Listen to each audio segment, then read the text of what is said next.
들어갑니다. 1문단 민법에서 불법행위는 가해자의 고의 또는 과실로 인한 위법행위로 피해자에게 손해를 가하는 행위로 규정된다. 불법행위의 개념 정의입니다.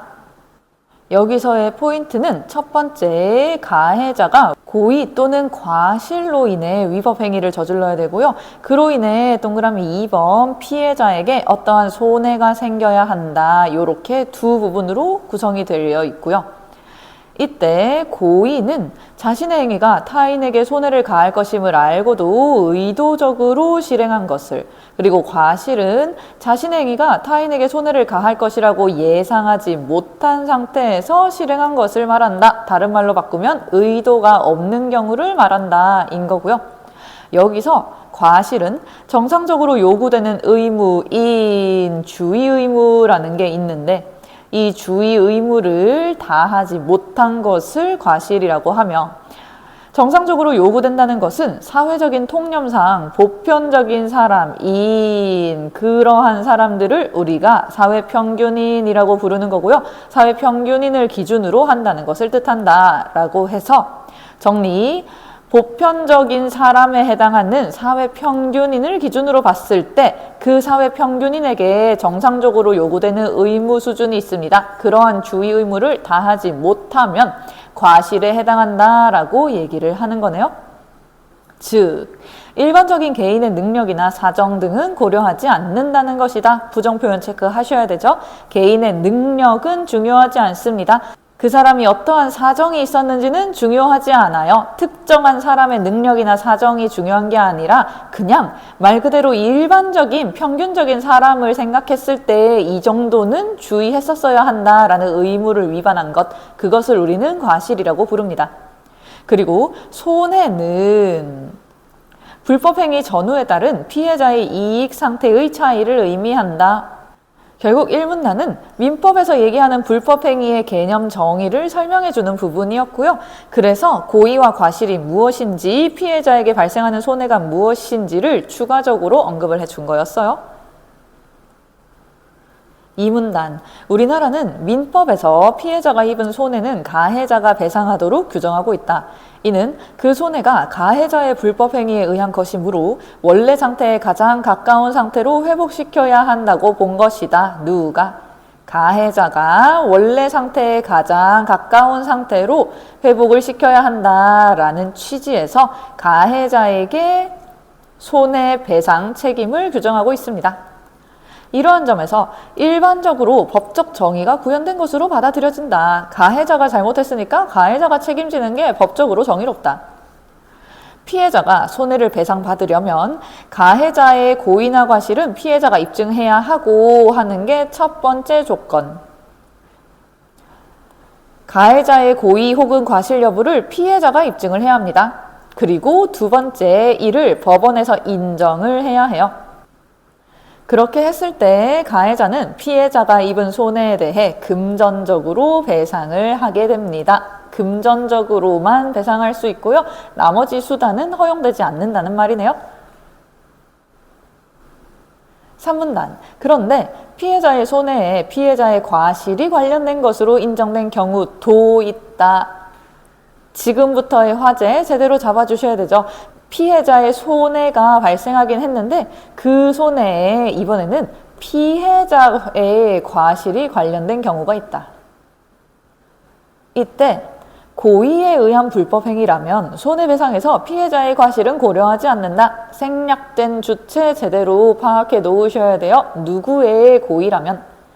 가해자가 고의에 의해 저지른 위법행위라면 피해자에게 과실이 있는지 여부는 전혀 중요하지 않다는 말이네요. 고의에다가 똑같이 동그라미 해놓을게요. 하지만 가해자의 과실에 의한 불법행위라면 가해자는 피해자에게 손해를 가할 의도가 없었습니다. 그게 과실이니까. 그리고 피해자 본인의 과실도 일정 부분 있으니까. 그러므로 피해자의 과실을 고려하지 않는 것은 부당하다고 할 수 있다. 가해자가 자신의 과실이 아닌 부분에 대한 책임을 지게 되기 때문이다. 이때 말하는 자신의 과실이 아닌 부분이라는 말은 위의 줄 피해자 본인의 과실에 해당하는 부분을 가리키는 거죠. 이러한 시각에서는 피해자의 손해를 원래 상태에 가장 가까운 상태로 회복하는 것만이 아니라 가해자와 피해자 각각의 과실에 따른 책임을 고려해 손해에 대한 부담을 배분하는 것까지를 법적 정의를 구현한 것으로 본다. 앞에 있었던 거, 손해를 원래 상태에 가장 가까운 상태로 회복시킨다라는 말은 피해자의 손해를 배상해 준다는 말이었고요. 지금 이런 식으로 가해자도 과실인데 피해자에게도 과실이 있는 경우에는 단순히 손해가 결과적으로 배상되었다고 해서 끝나는 게 아니라 그 손해배상에 대한 부담을 적절히 배분하는 것까지 함께 고려해야 된다는 거죠. 그리고 이를 법적 정의의 관점에서는 배분적 정의라고 부릅니다. 말 그대로 배분을 정의롭게 해야 된다라는 맥락이겠죠? 4문단, 우리나라는 피해자가 입은 손해에 피해자의 과실도 관련된 것으로 인정된 경우에는 과실상계를 적용한다. 3문단에 있었던 내용 계속 끌고 오는 거예요. 피해자의 과실도 관련이 되어 있다는 말은 당연히 가해자가 과실일 때 피해자도 과실이 있는 경우였고요. 이때는 과실상계라는 것을 적용합니다. 과실상계는 가해자가 지급해야 할 손해배상액 중에서 피해자의 과실에 해당하는 만큼을 감액하는 것을 가리켜요. 가해자가 배상해야 되는 전체 중에서 피해자의 과실만큼을 뺀다라는 얘기인 거고요. 이때 피해자의 과실에 대해 판단할 때도 사회평균인을 기준으로 한다. 이는 과실상계를 공정하게 적용하기 위한 것으로 볼 수 있다. 이때 말하는 공정은 가해자의 과실 여부를 따질 때도 사회평균인을 기준으로 하니까 피해자의 과실 정도도 사회평균인을 기준으로 공정하게 공평하게 판단을 해야 된다라는 맥락이겠죠?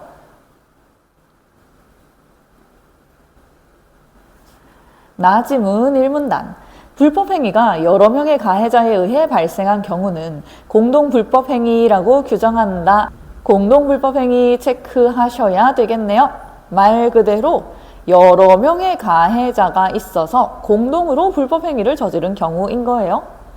공동불법행위가 가해자들의 고의 없이 과실만에 의해 발생했고 그 손해에 피해자의 과실도 있다고 인정될 때는 가해자들이 부담해야 할 손해배상액에서 피해자의 과실에 해당하는 만큼을 감액할 수 있다. 방금 읽었던 내용이죠. 다른 말로 바꾸면 과실상계를 할 수 있다인 거고요.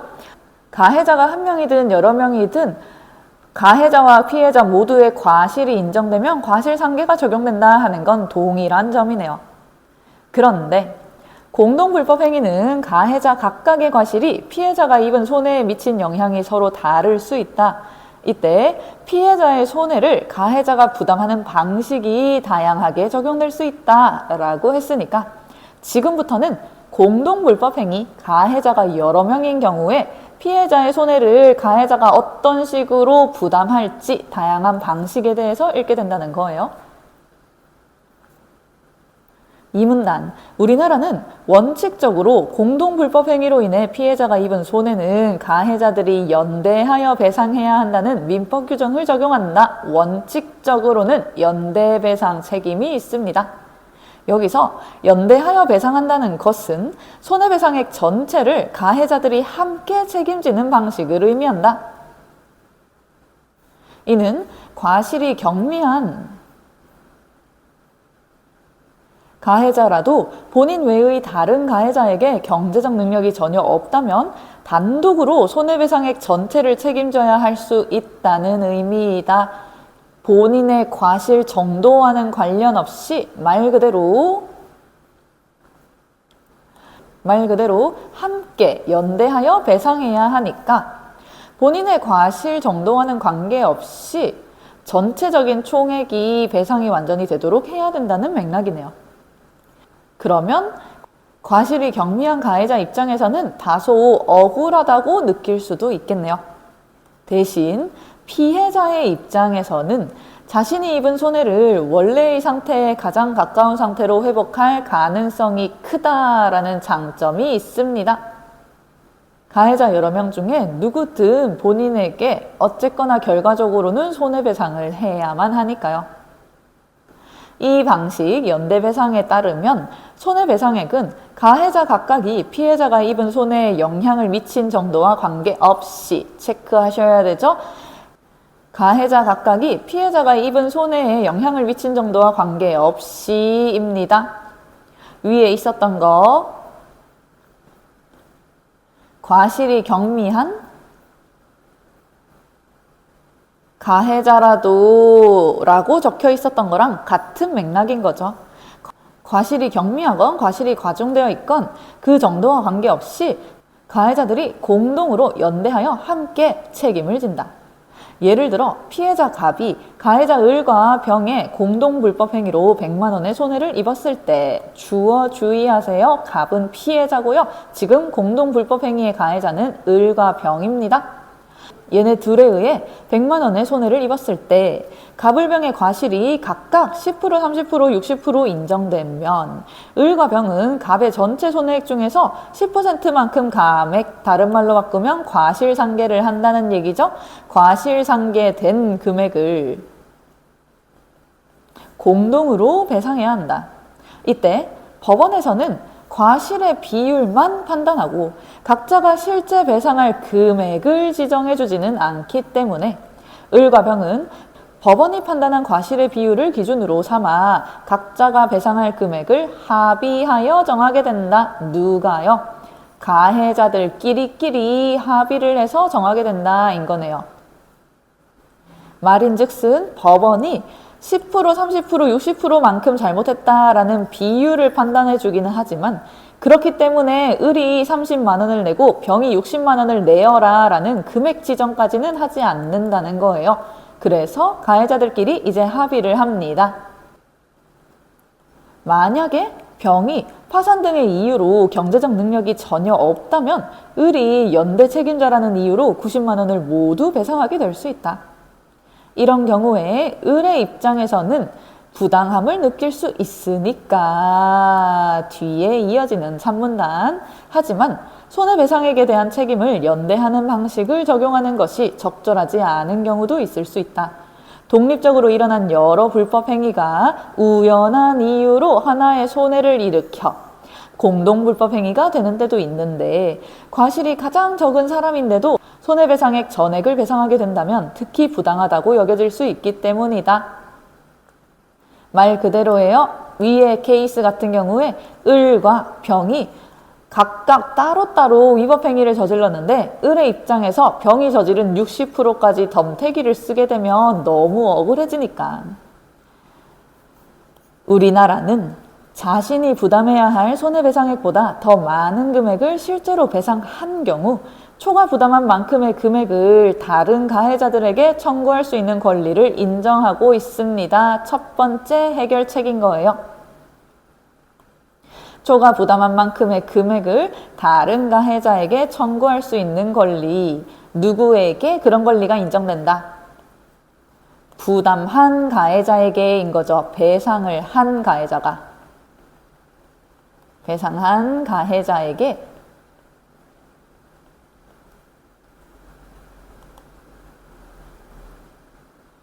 나머지 가해자에 대해 일정한 금전을 요구할 수 있는 권리를 인정하고 있다는 거예요. 하지만 청구를 받은 가해자가 경제적 능력이 전혀 없으면 청구한 금액을 돌려받기 어려울 수 있습니다. 실질적으로 실효성이 없다라는 맥락으로 이해해 주시면 되죠. 왜냐하면 애초에 이 문제가 생길 수 있는 경우가 위에 있었던 거 병이 파산 등의 이유로 경제적 능력이 없으면 을이 덤태기를 쓰게 된다. 이런 경우가 있을 수 있다 였으니까요. 이 경우 을이 덤태기를 써서 90만 원을 모두 배상한 뒤에 병에게 너의 몫에 해당하는 60만 원을 나에게 돌려줘라 라고 얘기해봤자 병은 이미 파산입니다. 실질적으로 을은 그 돈을 돌려받지 못해요. 이러한 한계가 있으니까 이제 다른 해결책이 제시가 되는 거죠. 자문단 1을 고려해 판례에서는 예외적으로 연대배상 방식이 아닌 가해자가 자신의 과실만큼만 개별적으로 배상하게 하는 방식을 취하기도 한다. 개별 배상 방식이 있다는 거네요. 이 방식은 가해자들 사이에 공모행위가 없다는 것을 전제로부터 개별 배상 책임이 예외적으로 인정되기 위한 요건들이었어요. 넘버링 할게요. 첫 번째, 가해자들 사이에 공모 행위가 없어야 합니다. 자기들끼리 짜고 치는 범죄가 아니었어야 하고요. 그 다음 두 번째, 손해배상액이 거액이고, 세 번째, 가해자 각각의 과실이 손해에 끼친 영향의 차이를 비교적 명확하게 비교할 수 있는 경우에 네 번째, 법원이 판단하여 정하게 됩니다. 이렇게 네 가지 요건이 모두 충족되어야 개별 배상 책임, 개별 배상 방식이 성립을 하는 거고요. 특히 3번 선지, 가해자 각각의 과실이 끼친 영향의 차이를 비교적 명확하게 알 수 있다는 건 쉽게 얘기하면 아까처럼 을이 30%, 병이 60% 잘못했다 하는 게 뚜렷하게 구별이 돼야 된다는 얘기죠. 을이나 병이나 비슷비슷하게 잘못한 것 같은데 몇 프로인지 잘 모르겠다 하면 누가 얼마나 잘못했는지 비교할 수가 없어서 개별 배상 책임을 적용하기 어려우니까요. 이 방식에 따르면 법원이 피해자의 과실과 가해자 각자의 과실을 개별적으로 비교해 가해자가 실제 배상할 금액을 지정한다. 이 표현 주의하셔야 돼요. 법원이 피해자의 과실과 가해자 각자의 과실을 개별적으로 비교합니다. 그것을 통해서 가해자가 실제 배상할 금액을 지정해 줍니다 하는 거 가장 큰 차이점 중에 하나였어요.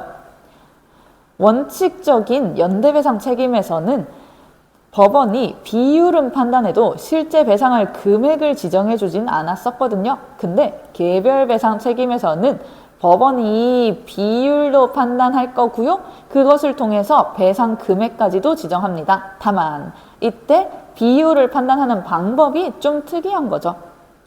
예를 들어 법원이 피해자와 가해자 1의 과실 비율을 1대1, 피해자와 가해자 2의 과실 비율을 1대3이라고 판단해서 가해자 1, 2 각각의 실제 배상 금액을 지정할 수 있는 것이다. 그러니까 피해자와 가해자 각자를 비교한다 하는 거, 피해자, 가해자 각자 비교군 제대로 잡아주셔야 돼요. 절대로 가해자 1과 가해자 2를 비교하지는 않습니다. 가해자 1이 30%인데 가해자 2가 60%니까 라고 비교를 하는 게 아니라 피해자와 가해자를 비교를 해서요. 각자에게 배상 금액을 지정해 주는 거예요. 이 방식에 따를 경우 피해자 입장에서는 가해자 각각에게 손해배상을 청구해야 한다는 어려움이 존재합니다. 피해자에게 살짝 덜 친절해졌네요. 하지만 자신의 과실에 대한 책임만 부담하면 된다는 점에서 이것이 가해자에게는 정당한 방식이라고 여겨질 수 있다. 자신의 과실에 대한 책임만 부담한다는 점에서 전체 손해배상액 중에서 본인이 얼마만큼만 부담할지가 정의롭게 결정이 된다라는 맥락으로 이해해 주시면 되겠네요. 문제 풀러 갑시다. 16번. 가, 나에 대한 설명으로 가장 적절한 것은 맞는 것을 골라주셔야 했고 1번. 가는 우리나라의 불법행위와 관련된 법률 규정이 등장하게 된 배경을 밝힌 적 없고요. 발전해온 과정이 나온 것도 아니고요. 2번. 가는 우리나라의 불법행위와 관련된 법률 규정이 적용되는 사례가 열거되어 있지는 않았습니다. 그런 거로 각각에 적용된 구체적인 조항이 제시되었을 리도 없죠. 3번. 나는 불법행위에 영향을 끼치는 원인을 분류하고 불법행위에 영향을 끼치는 원인을 분류한 적은 없어요. 4번. 나는 불법행위의 개념과 법률의 이론적 배경을 제시하고 마찬가지 불법행위 자체의 개념을 정의한 적도 없고요. 이론적 배경이 나온 적도 없고요. 5번. 가와 나는 모두 불법행위와 관련된 법률 규정을 밝히고 그 규정이 적용되는 양상을 다루고 있다. 5번이 정답이죠. 17번. 윗글의 내용과 일치하지 않는 것은 틀린 것을 골라주셔야 되고 1번. 민법에서는 불법행위 전후에 따른 피해자의 이익 상태의 차이를 손해라고 한다. 가의 1문단에서 바로 얘기해 줬던 내용이죠. 2번 민법에서는 피해자가 손해를 배상받으려면 가해자의 고의나 과실은 법원이 입증하도록 규정하고 있다. 법원이 입증하는 게 아니라 피해자가 입증을 해야 했습니다. 이 문단에서 언급되어 있었고요. 그래서 2번이 정답.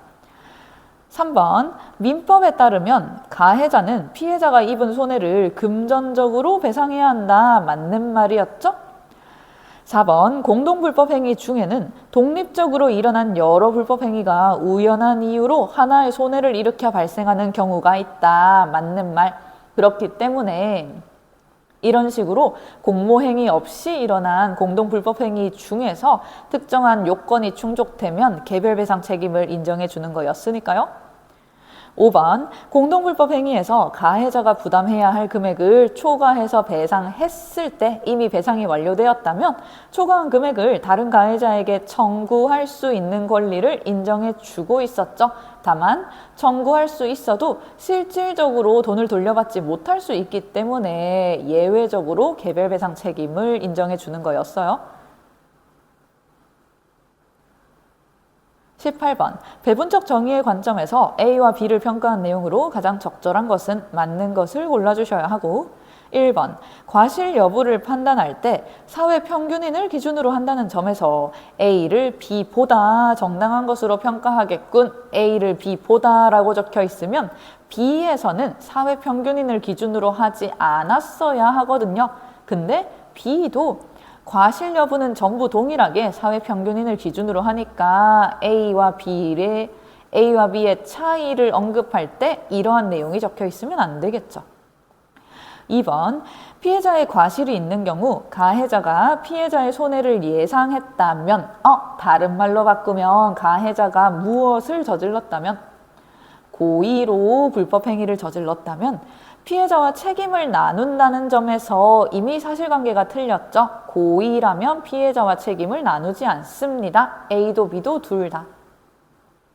3번 가해자의 입장에서는 자신의 과실에 대한 책임만 부담하면 된다는 점에서 B를 A보다 정당한 것으로 평가하겠군. 맞는 말이었죠? 개별배상 책임이었습니다. 가해자는 본인이 피해자의 손해에 영향을 미친 정도에 따라서 책임을 지게 되니까 배상을 하게 되니까 가해자의 입장에서는 조금 더 배분적 정의를 지키는 것으로 인지되겠죠. 4번 피해자가 여럿이고 가해자가 단독일 경우에 대한 내용은 아예 지문에서 언급되지 않았죠. 지문에서 언급된 내용은 가해자가 여럿인 경우 공동불법 행위였으니까요. 5번 피해자의 입장에서는 가해자가 적을수록 자신이 받을 손해배상액이 늘어난다는 점에서 이미 사실관계가 잘못 적혀 있습니다. 가해자의 인원수와는 관계없이 본인이 받아야 하는 손해배상액은 일정합니다. 그래서 5번도 틀린 말. 19번 문제. 기억의 이유로 가장 적절한 것은 맞는 것을 골라주셔야 되고 지문 읽으면서 이미 설명했습니다. 정답은 4번. 과실상계를 적용할 때 동일한 기준으로 가해자와 피해자의 과실에 대해서 판단을 하기 때문에 피해자에게도 사회평균인의 기준을 적용한다는 게 공정한 적용이다 라고 적혀 있었던 거고요. 1번 가해자와 피해자가 서로에게 동일한 금액을 배상하는 것 피해자가 금액을 배상할 리는 없으니까요. 2번 과실상계 여부를 판단할 때 가해자와 피해자의 과실 비율이 동일해야 되는 건 아니죠. 3번 과실상계는 피해자가 이미 지급받은 손해배상액의 액수를 고려하여 적용되기 때문이다. 이미 지급받은 손해액이랑은 관련이 없습니다. 5번 피해자의 과실에 적용된 과실상계가 피해자가 받을 전체 손해배상액을 증액시키지는 않아요. 오히려 감액시키겠죠.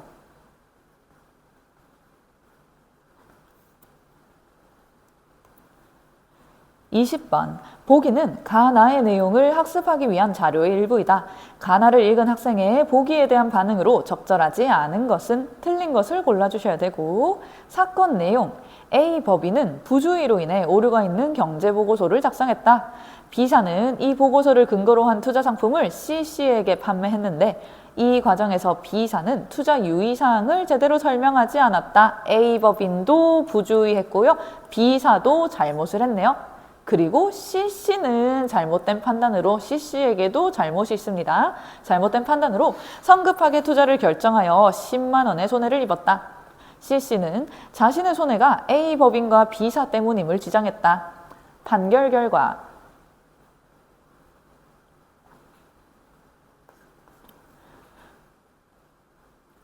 법원은 이 사건이 A법인과 B사의 과실만에 의해 발생한 공동불법행위라고 판단을 했습니다. 그럼 체크 포인트.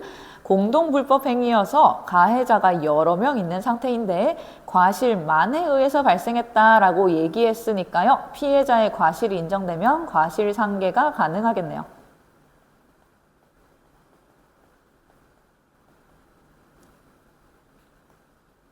그리고 CC의 과실도 인정되었습니다. 과실상계를 할 수 있다는 얘기. 법원은 A법인 B사 CC의 과실 비율만 각각 30, 60, 10%로 판단하고 A법인 B사 각자가 실제 배상할 금액은 지정해주지 않았습니다. 그러면 뒤에 있는 10%는 피해자의 과실에 해당하니까 이만큼 과실상계가 되는 부분이고요. 감액이 되어야 되는 부분이고 나머지 총 90%에 대해서 실제 배상할 금액을 지정해주지 않았습니다. 말인즉슨 무슨 배상 방식을 선택했다는 얘기. 연대 배상 책임, 연대 배상 방식을 선택을 했다는 말이네요. 개별 배상에는 해당되지 않는 케이스다라고 판단을 했다는 거고요. 안 적혀 있기는 하지만 아마도 개별 방식이 인정되지 않은 이유는 A법인과 B사가 지금 공모 행위를 한 건 아닌 것 같긴 한데요. 첫 번째 조건. 근데 두 번째, 피해액이 거액이어야 한다라는 조건이 있었는데 지금 CC의 피해액은 10만 원에 불과하니까 아마 거액에 해당하지 않아서 손해가 거액이 아니어서 개별 방식은 적용되지 않는 것 같아요. 그대로 선지 내려가시면 1번 A법인의 고의가 없다고 판결한 것은 A법인의 부주의는 CC에게 손해를 가할 것임을 의도한 것이 아니라고 본 것이겠군. 맞는 말이죠? 의도가 없으면 고의가 아니니까요. 2번 A법인과 B사의 과실에 대해 법원이 지정한 비율은 A법인과 B사 각자가 배상할 금액을 합의하여 정하는 기준으로 작용하게 됩니다. 맞는 말. 3번 A법인의 과실이 B사보다 작다고 판결한 것은 B사가 파산하여 경제적 능력이 없더라도 A법인이 단독으로 책임질 필요가 없다고 본 것이겠군. 전혀 관련이 없죠. 지금 책임 자체가 연대배상 책임이기 때문에 만약에 B사가 파산을 한다면 A법인이 단독으로 책임을 져야 합니다. 3번이 정답. 4번 A법인과 B사가 실제 배상할 금액을 법원이 지정해주지 않은 것은 CC가 입은 손해를 A법인과 B사가 연대하여 배상해야 한다고 본 것이겠군. 맞는 말. 5번 CC의 과실을 인정한다고 판결한 것은 CC가 투자를 할 때 투자자에게 정상적으로 요구되는 의무를 제대로 지키지 않은 것이라고 본 것이겠군. 정상적으로 요구되는 의무, 주의 의무를 제대로 지키지 않았기 때문에 과실이 인정된 거예요. 맞는 말. 21번 문제. 밑줄친 부분의 문맥적 의미가 A와 가장 유사한 것을 골라주셔야 되고요. A에 적혀있는 게 특정한 것을 기준으로 삼는다 였으니까요. 똑같은 맥락에서 사용된 거 근면이라는 것을 신조로 삼아 삶의 기준으로 삼아서 최선을 다해 살았다. 5번이 정답이네요. 여기까지 이 지문 설명 마무리하도록 할게요. 고생했어요.